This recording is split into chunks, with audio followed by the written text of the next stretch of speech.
Okay, good afternoon again, everyone. Welcome to today's brown bag presentation. My name is Marilén Loyola, and together with Dr. Orhan Erdem, who's not with us today, but he will be soon, we organize the brown bag series here at Rockford University. I'd like to thank the Office of Advancement and Nicole Riley, who's with us, and she's managing some of the logistics of today's presentation, and the Advancement Office as a whole and their staff been really great this semester. So you know, our presentation today will run about 25 minutes, so until about 12:30, and then at that point we'll transition to questions. Okay, we'll conclude the presentation today and the session promptly at 12:50. Okay. Wonderful. So Dr. Yoandy Cabrera received his PhD at Texas A&M University in May 2019. He's an assistant professor at Rockford University, where he teaches Spanish and also classics. The title of his doctoral dissertation is Rage and Desire, Thymotic Impulses in Hispanic Greece. In April 2019, he received a Distinguished Graduate Student Award in recognition for academic achievement, professional dedication, and outstanding contributions in research at Texas A&M. He also received the Murray and Celeste Faskin Distinguished Graduate Student Teaching Award in 2018 at Texas A&M, and has taught Hispanic and classical topics in Cuba, Spain, and the United States. He has also been an instructor of Spanish, Classical Greek, and Classical Reception at Texas A&M University. He's an alumnus of the American School of Classical Studies in Athens, where he was part of the ASCSA summer section in 2018. One of his most recent publications is Ballet Clásico y Tradición Greco-Latina en Cuba, Classical Ballet and Greco-Latin Tradition in Cuba, co-authored with Johnny Luis Telles and published by Aduana Vieja in Spain in 2019. Please join me in welcoming Dr. Yoandy Cabrera Ortega. Okay, thank you very much. Can you hear me? Yes. Good. Well, I wanted to begin this presentation thanking you all for being here. I know, because I teach from 8 to 12, how difficult it is sometimes to be in these presentations. So I decided not to have lunch today, to share some nice and great topics with you about translating and teaching a great author from antiquity, but that I could say that is my contemporary, whose name is Catullus. So when I was it was 2 a.m. today, when I was just checking, and I was started reviewing my notes, etc., I found this post on Facebook. Favorite Catullus poem? And I said, oh, this is just the beginning of my presentation tomorrow. Well, as you see that someone is saying 16, you will see what 16, the poem 16 by Catullus is about. And then you have the reactions here, right? And you see people laughing. You will laugh maybe when you made a connection when I present this. And then someone is saying, not my favorite, but truly programmatic for the collection, and a sine qua non for understanding how to read Catullus. That could be this 1.5 line, because it is not more than that, could be the summary of my presentation. So I will just finish talking about this slide and just continue.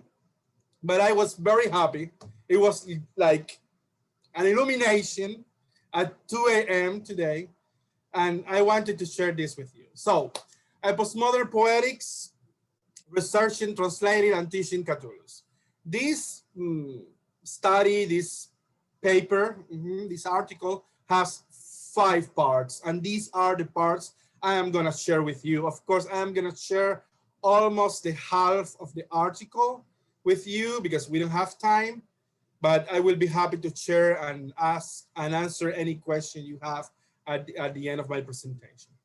So, before someone called a group of 19th century painters impressionists, and long before we began using terms like queer as part of our curricula and our academic programs, there was another word used by a very important Roman writer, Cicero, to criticize and make fun of another group of writers and poets. He called them neoteroi in Greek and poetai novi in Latin.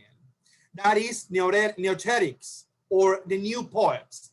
And this Ciceronian label was not a compliment at all, but in the same way that today we talk about impressionism, queer, and queerness as legitimate words used in many formal contexts, neoteroi and poetai novi are common literary categories to talk about the group of young poets from the 1st century BC.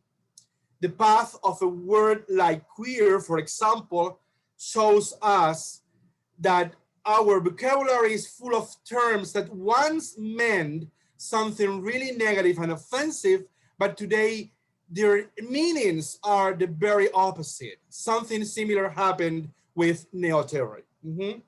The study of the connections between social connotations, gender, linguistic norms, and poetics is the base of the following presentation. And to that end, we will use the most important poet of the poetai novi, known as Catullus. Catullus, who lived between 84 to 54 BC, approximately, was one of those neoteroi poets who, by the way, answer Cicero's sardonic labels with poems of a highly acute irony. Let's look at an example. Poem 49. I don't have time to read it, but you can read it while I continue talking.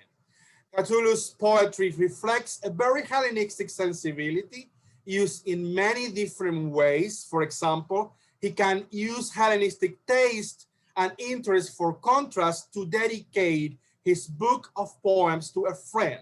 In poem 1 of his book, he defines his lyric collection as lepidum novum libellum, new witty booklet. But in this case, the idea of miniature is not ironic at all. He's talking to a friend, you know. He also talks in poem 2a about the little bird of her lover, passer deliciae meae puellae, maybe one of the most famous poems in Western civilization. Sparrow, precious darling of my girl, would be in English.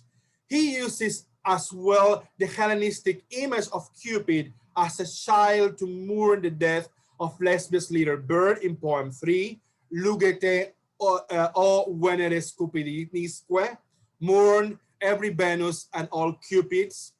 The extensions of his poems show the same polarization. He goes from poem 85 with only 2 lines to his longer epic poem called Carmina Docta. But he can also sardonically and sharply talk about smallness and magnanimity or hugeness while addressing Cicero's great talent, as we just read before in poem 49. I hope you had time to read it. All these uses of the same Hellenistic element reflect one of the most important lessons we can learn today from the 1st century BC poet like Catullus, his plural and polyphonic poetics, a poetics that has been defined by Dave Wright as postmodern. The poet from Verona did not discriminate against any topic. In his verses, he talks about love, betrayal, sex, politics, myth, gods, social problems, friends, lovers, enemies, suffering, passion, violence, and many other topics. And his diversity and freedom of expression are not only evident in his poetic themes, but also in his tones. Sometimes he's passionate, other times he's plain and laconic, or very direct, or relatively obscene. And he talks about lesbia. When he talks about lesbia, his lover, he can embody the most sensitive and sweet voice, but when he is rejected by the same girl, he can be the most vengeful and cruel of all. He sometimes is soft and very well-mannered, and other times he's rude and vulgar. Catullus needed only about 116 poems and 30 to 33 years old of life to become one of the most plural and important poets of all times.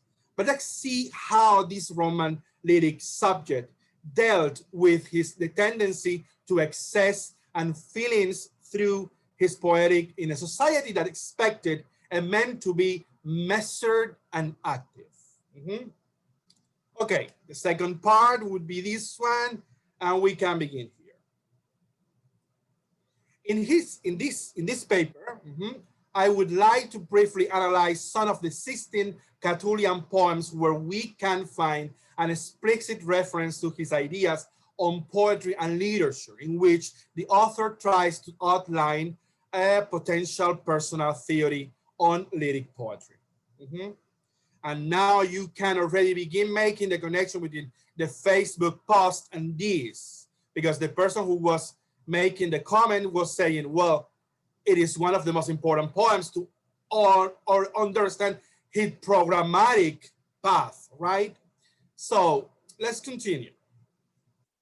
In poem 49, let's talk again about this one, already mentioned, the superlative, the comparison, the repetition, and the insistence on praising Cicero give the reader the idea of a strong and deep irony. This poem shows that Catullus sometimes has direct and rude ways to offend someone, like in poem 16. I will show you that poem later. But in this case, he's using a more ambiguous and sophisticated way to make fun of another writer. Poems 6 and 50 reflect a peculiar connection in Catullus between gossiping, poetry, love, and friendship. And then in poems 5 and 7, Catullus shows and expresses two socially unacceptable behaviors for a man. Passivity and excess. He's asking for kisses. He's not actively giving or taking them from the lover, right? And he reduces his life, his entire existence, to the many kisses. That is the number of kisses he can receive, nor give or take, receive from his lover. According to Foucault, Catullus society expected a man to be active and measured. In poem 16, it is here, read the translation. I will not read it out loud. I don't want to. So, in poem 16, he is responding and defending himself against such accusations. Reading Catullus, we can understand manhood as a social status to be won and to be lost by any man. But there is more. These three poems, 5, 7, and now 16 on the screen, show us how masculinity was understood in a different way during Republican Rome. Catullus is questioned because he is too soft and kind and passive and excessive while talking to the female lover. See that it is not a homoerotic desire, it's a heterosexual desire, but even like that, it is not accepted. His question for being what nowadays we would consider just romantic. A man was expected to be active both with men and women, and doing the opposite was socially understood as weakness. Catullus' poetry shows a Roman man with an influential position in politics and society, struggling with his feelings and his passions in a society where he is easily questioned for his romantic excesses, both with men and women. One possible solution the author finds to avoid renouncing the area of his personality socially marked as feminine is making a difference between his life and his poetry.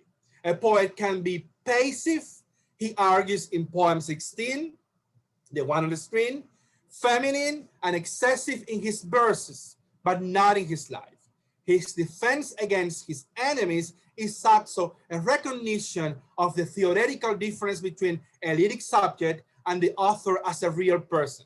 Catullus, therefore, uses the same argument we read in The Death of the Author by Roland Barthes and What is an Author by Michel Foucault in the 20th century. And I would quote Catullus, like would be Barthes or Foucault talking. Who dare judge me on the basis of my verses? They may not be manly. Does that make me indecent? Just because you have read about my countless thousand kisses, you think I am less than virile? Poem like number 16 help to explain students' different forms to understand sexuality during the Republican Rome and during antiquity. The Catullian concept of poetry, perception theory, social division between masculine and feminine, writing and res publicae, passive and active, poetry and real life, love and social duties, all those topics. It also gives the professor the opportunity to show the use of the iambic poetry, the poetic and social function of the so-called bad words, the interaction between aesthetics and social or gender questions in antiquity, or to talk about common ring composition structure in Catullus poetry, where the two first verses or lines, that would be better in English, the two first lines begin and end the poem. And I will read them in Latin. Pedicabo ego vos et irrumabo. Even in Latin is hard for me. Aureli pathice et canaidi furi. Well, let's continue. However, it is interesting to note that, for example, we had to wait until 1969 to read the first Spanish translation of Catullus' poems, where the vulgar language and the sexual references of the original are respected and appropriately reflected. Let's check the third part of my investigation. Okay, so before 1969, the translation of Catullus' poetry tried to avoid his rude language, his vulgarity. In this 1906 Spanish translation, the very explicit and vulgar beginning of poem 16 says, I will convince you that I am a man. I'm sorry, you read the translation. So no way that is an accurate translation. This surprisingly inaccurate and dull translations continued when I read the Epochs by Horace for the first time. Let me check if I have, this is another one. This is the poem Catullus writes about Lesbia. And let me see, and this is Horace now. By Horace for the first time. One of these 16 great poems by Horace now, Epode 8, was translated for the first time at the end of the 20th century. There are many editions where you can see how this poem is either omitted, see here, Epode 7, right? English translation, Epode 9, English translation, Epode 8 in this edition doesn't exist. There are many editions where you can see how this poem is either omitted or only included in Latin. Here is omitted another difficult and vulgar poem by Horace. See that we have epode 11, and then epode 13. Epode 12 is not translated. And see here, again, in this Spanish edition, how ode, epode 8, is what you have here is only the title in Spanish. But then you have a note, a clarification, saying because they respect youth and young people and students, they don't want to translate the poem. That is the way to show respect according to this edition. Well, let me stop right there because there are many editions where you can see how this poem is either omitted or only included in Latin and not translated into a modern language. But something has already changed. And when we check the way we use the same poets and their works nowadays to study language, culture, and translation, we can see the difference between the beginning of the 20th century and today.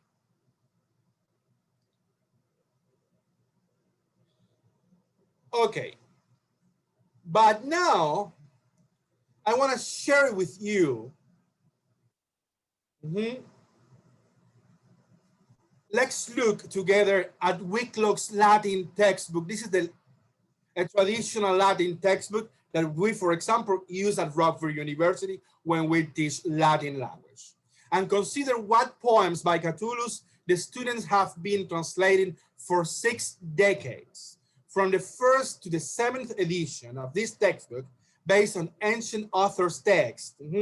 That is from 1963 to 2011, 4 poems were added, all of them in the 1995 editions. Number 49, number 58, 70, and 93. They are in yellow on the screen. To the more common topics of love, loss, and disillusion, these newly included poems add the elements of the Catullian sarcastic tone, the personal and sexual attack, revenge, politics, and women's situation in antiquity. Poem 70 is a good example of the general women's issues in antiquity from Homer. Men think that women's words and promises meant nothing. That is the main topic of the poem. Poem 93 shows Catullus' position on some political issues, in this case about Julius Caesar. On the one hand, with poem 49, students can read a more subtle Catullus against Cicero, the one I show you from the beginning of the presentation, and contrast, on the other hand, with poem 58, a very direct and sexually graphic attack against lesbian is this one. But I'm sorry, it is in Spanish. Adding poem 58 about lesbian sexual life and the streets shows the students how explicit and vengeful Catullus could be at times, and also how he could destroy someone's reputation in only 2 lines, the 2 lines of these last lines of these poems. Let me check if the poem is here. Yeah, it is here. You can read the English translation here. And this is a screenshot from our textbook, by the way. So the 5th and final part of my presentation would be this one. And now you see why I use alley cat, and I was using cats from the beginning and even in the advertisement picture, because alley cat is, I think it's a sexual phrase in English that I was told this from the author of the book. I emailed him, I emailed Wicklock's author, and he told me that alley cat was used because of that. because there is not any cat here. The only thing is that you have lesbian on the streets having sex as a prostitute. That's at least the way Catullus is presenting her. And well, this is the last part, and we have another cat here on the streets of Rome, right? So let's see the fifth part. I had a lot of examples from different centuries, but we don't have time. So I want to mention at least one of the last examples of Catullian reception, a feminine one. Ulloa, a Chicago poet, Cuban-American poet, a friend of mine, I can introduce her to you anytime you want, questioning and answering Catullus' poem 16, the one I mentioned from the Facebook post in this presentation. Ulloa expresses her position against Catullus' patriarchal and phallic argument used to defend his lines, his poetry, his verses. She states that her lines are plagios of Carmina 16th, Paedicabo ego was et irrumabo, but plagiarism here for her means reading and responding for her feminine experience. When responds to Catullus today with her poem, she is giving voice to a 21st century lesbian, the one who did not or could not defend herself in Roman times. While she talks to Catullus of poem 16, or to the Catullus of poem 16, she's also speaking out about issues of our time. As aggressive as Catullus, Ulloa sets his rhetoric instead of rhetoric against the Catullian patriarchal tone. I personally feel that Ulloa questioning Catullus is also helping him today to deal with his own sexually misunderstood femininity. As Fernandez Cortez explains, obscenities deserves a literary judgment. And then you can see the whole quote here because I don't have time to read everything. Cicero, I would say, would agree with me with this presentation, even when he was using neoteroi to say rude things about Catullus and his contemporaries. But I also think that, let me see where I was. If our youth wants to write and sing reggaeton, for example, with offensive and sexist letters, first let them know that they are not creating anything new. They are just repeating what Catullus or Horace did more than 2,000 years ago. Let them know that they are almost quoting verbatim some classic authors, even if this could be not the best part of their production if we think about our current perspective on diversity and inclusion. We have the duty to explain to them the context, the style, the sexist limitations, and also the visionary side of their poetry. The best way to show respect to our students is to explain to them, to show them, to teach them the plurality of tones and styles, and never to hide information. Those who want to know will eventually find out and read what we did not show them, and they will never forget that we did not show them the other side of Catullus or Horace or any other author or artistic movement. Every movement creates its own reaction. The Republic and Caesar had Catullus, and Augustus had Ovid, for example. Those students who do not care could end up singing sexist reggaeton, thinking that they are unique in stirring up their social and cultural context. And this is the end of the presentation, as Cicero once said, and I will respect the weird English here, the old-fashioned English, not to know what has been transacted informs in former times is to always continue as child. If one use is made of the labors of past ages, the world must always remain in the infancy of knowledge. Even knowing that I am using his own words to defend the most important poet of the Neoteroi, as he named them, to make fun of them, Cicero would agree with me this time, or at least I hope so. Thank you.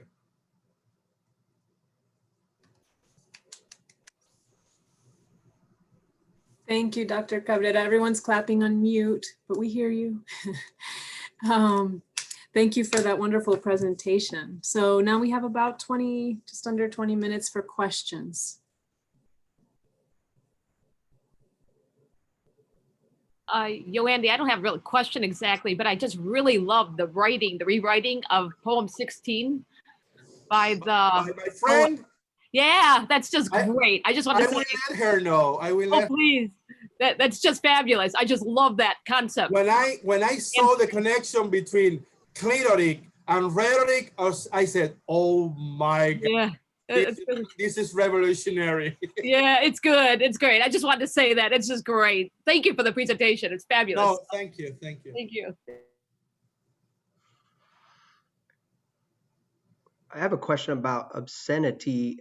So Cicero's objection to this, is it an objection to something he saw as more modern poetry? It's obviously about the particular. It's about the lives of the poets. What specifically was he objecting to? Not obscenities as such, right?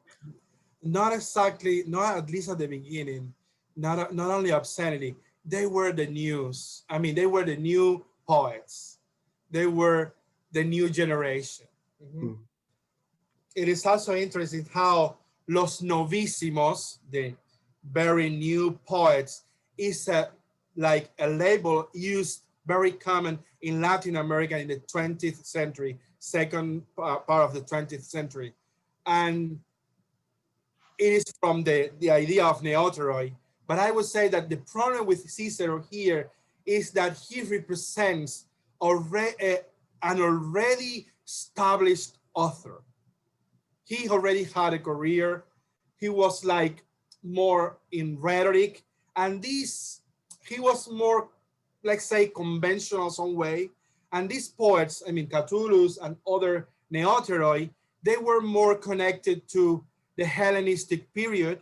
And the first characteristics I gave about, the contrast between small things and the magnificence of other things, that would be mainly his concern. He's more, it is not only about the way they express themselves, but also that they are representing a new generation where he's not included, by the way, and with things that are reflecting a very frontal, I would say, way to face politics, social issues. Let's think that some of these poems I presented and mentioned were written on the walls of the public restrooms in Rome. They were everywhere. And the public restroom in Rome were their Facebook, were the social media, were what you could read that was not, expressively public, right? It was hidden, and you went there to find news.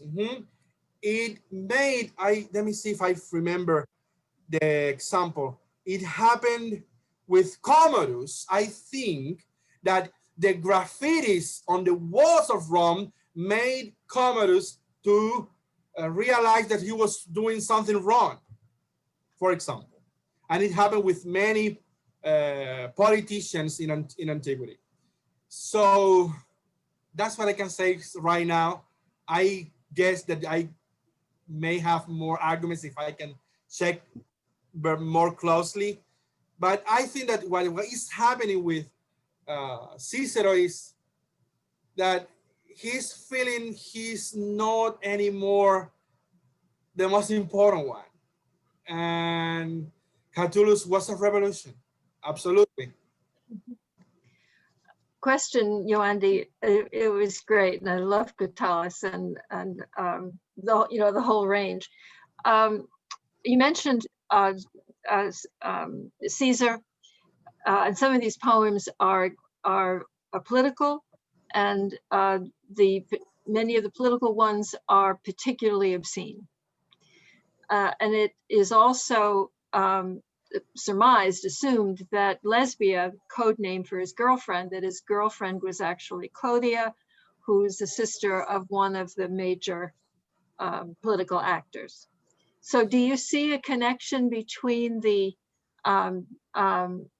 obscenity, even when it's not directed at a political figure, and a general political commentary? What's going on in this period is the Republic was falling apart, and big divisions among the ruling classes.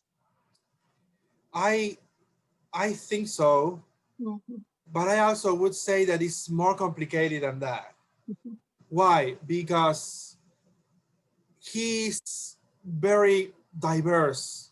He has a very wide range of species and styles. And talking about Catullus and Cicero, for example, I would not say that the poem 49 is only about poetry. Cicero was a very important political figure. So if you are just mocking about someone like him, it is also political. I would say something like that. But I would say that I find a pattern when it is about enemies, and at the same time he's angry. Oh my God, be careful. Be careful. It happens with his supposedly lover. We don't know if Claudia was his lover. That's true. Also can guess that he was in love with her, but she wasn't interested. And can you imagine that you are a girl living in Rome and someone is like trying to, make you to fall in love with him, and you don't want to just like that because it's your decision, and that person has a very public, visibility, and with 2 verses can destroy all your social life and your social reputation. That can be crazy. And again, I think we are talking here about political issues. Even it looks like at the first sight is more about poetry. With Catullus, politics is always there, I would say. But at the same time, poem 49 about Cicero is so, I can feel he's angry. Maybe I'm wrong, but as a reader, I feel he's angry even when he's very accurate and he's making all these kind of parallels. Very, you are the greatest writer ever, the same way I am the worst poem of all times.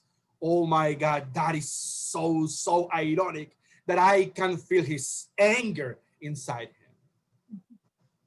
Something like that. I don't know if I answer your question. Oh yeah, no, I agree with you that the connection between art and politics, at the time was very important.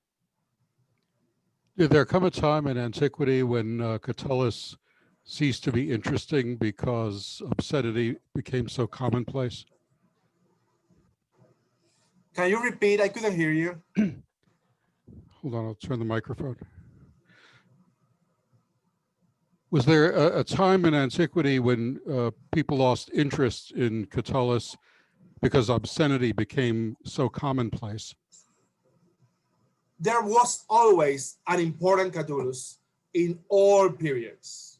After Catullus, Catullus became one of the most important and canonical poets ever until today. What I presented with Ulloa, the last 21st century, Ulloa wrote this poem in 2018, guys. So it was just yesterday when she wrote this poem. Before this, and even today, what we had mainly in antiquity, and also mainly during the medieval period, and also during the Renaissance and Baroque, is the Catullus, the romantic Catullus that was not accepted in his times.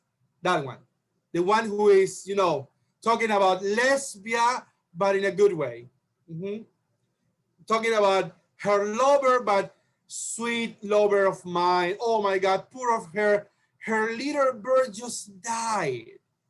That kind of miniature, so rococo, so 18th century, is going to be used in the 15th, 16th, 17th, and 18th century by so many poets. Yeats, for example, was one of them, just to mention one English author, or an author that wrote in English. So I don't know if I answer your question, but I would say, summarizing my ideas, I would say that the Catullus we received from antiquity was more the politically correct and romantic Catullus. We had to rescue at the end of the 20th century the other vulgar and, you know, hard to defeat Catullus, right? I would say that.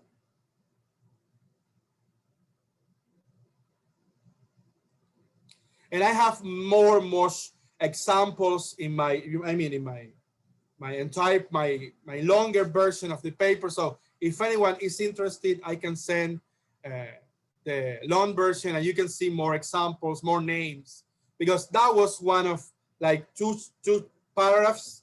What Jules just asked was like 2 paragraphs giving you some examples from antiquity until 18th century, where this romantic and well-behaved Catullus, polite and nice Catullus, was like the most important version used.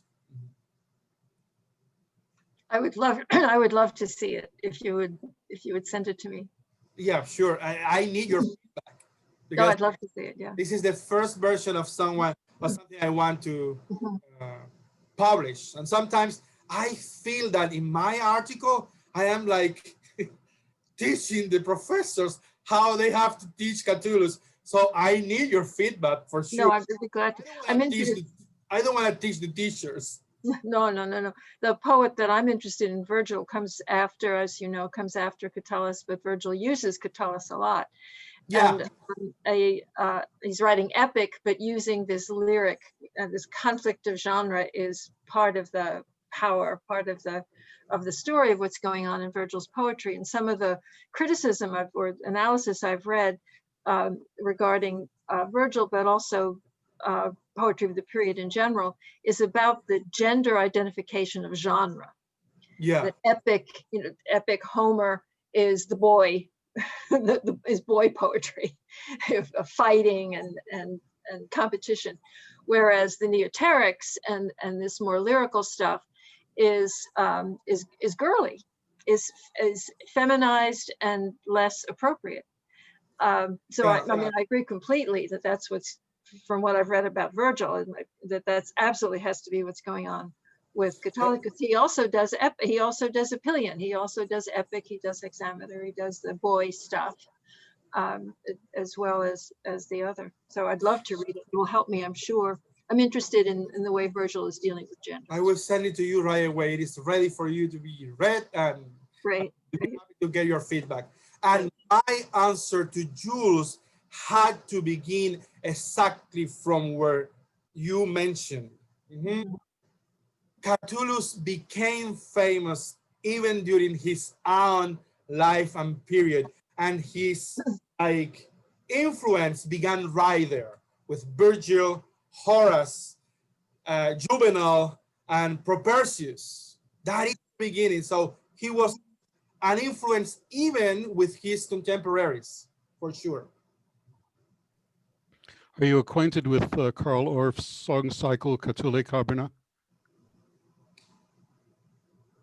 Repeat that, the beginning. I couldn't hear the beginning. Are you acquainted with Karl Orff's song cycle, Catullus Carmina.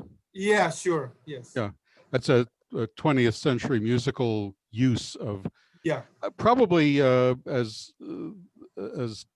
Catullus's obscene poems go, some of the tamer ones, judging from what you've exposed today. Yeah, and in that case, I would say that, well, it is 20th century. It is the beginning of the, the rescue of that more politically incorrect Catullus, because you begin in this kind of, I don't know, pieces like Carmina Burana. I mean, the opera would be like poems about those kind of topics, romantic, but at the same time they begin to be erotic some way, and sometimes too hot, sexually talking. But that is a good point. I would check. I should check that, and maybe I could make a reference to those uses of Catullus poems in there. Yeah. Thank you for talking about it. So we are coming up on our last minute of the presentation today, which means that if you have a question, maybe you can make contact with Yoandy after we've wrapped up today. Thank you all for being here. Thank you for your questions, and thank you, Yoandy, for your wonderful presentation again. Thank you. Thank you all. Thanks, you. Yoandy. Thank you, Marilyn. Thank you. Thank you, Bye. thank you. And Good to remember see that everybody. Hello. Kristen, who is here, has her presentation next week. Yeah. Oh, great. And I also Same want to time, say, right? we should do everything we can to keep this kind of meetings and talks. I feel not only when I am presenting, but also when others are presenting, we matter some way. So, Yes, Agreed. very true. Thank you for saying so. And thank you all again for being here. Thank you, thank honey. you. Thanks. Bye, Thank you. everybody. We'll email out a copy of the video. Thanks, everybody. Thank you. Thank you, Nicole. Thanks.